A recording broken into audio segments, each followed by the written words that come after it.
അപ്പൊ ഇന്ന് നമ്മളെ യാത്രയിലെ പുല്ലോട്ട് സോഡമുക്കിലേക്കാണ്. അപ്പൊ ഇന്ന് നാളെയായിട്ട് പുല്ലോട്ടും കാവിലെ തറയാണ്.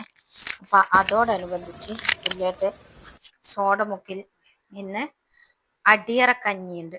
അടിയറക്കഞ്ഞി സമ്മന്തിയും. അപ്പൊ അത് ഞാൻ ഇതുവരെ കുടിച്ചിട്ടില്ല. അപ്പൊ അത് കുടിക്കാലോ എന്ന് വെച്ചിട്ട് പോയതാണ്.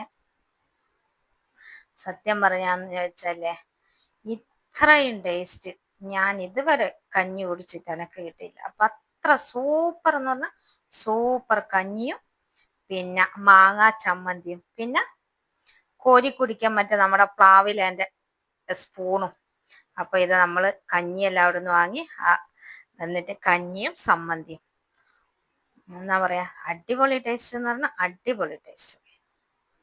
അപ്പൊ അടുത്ത കൊല്ലം കിട്ടുവാണെങ്കിൽ പറ്റുവാണെങ്കിൽ പോയിട്ട് കുടിക്കാം. ഞാൻ കുറച്ച് വീട്ടിലേക്ക് കൊടുത്തിട്ട് വന്ന കഞ്ഞിയും ചമ്മന്തിയും. അപ്പൊ ആ കഞ്ഞി കുടിച്ചതിന്റെ ആശ്ചര്യമാണ് എൻ്റെ മുഖത്തുള്ളത്. അപ്പൊ ബൈ ബൈ, ഇത്രയേ ഉള്ളൂ. അടുത്ത വീഡിയോ ആയിട്ട് വീണ്ടും കാണാം.